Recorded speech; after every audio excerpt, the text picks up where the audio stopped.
Hey folks, Bill here, Geocaching 117 out for a geocaching lunchtime. You know, I haven't done that in a while.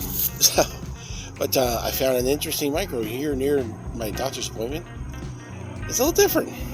I haven't seen any log sheet like this before. Let me know if you have before.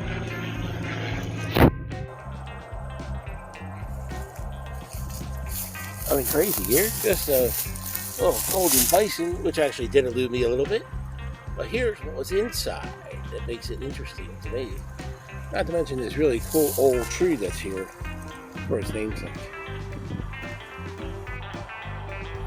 So here's the log sheet, or it looks like a replacement log, though it's a little wet because the O-ring is missing, but nothing crazy about that, right? Well, here's the thing. Let me show you how it was inside.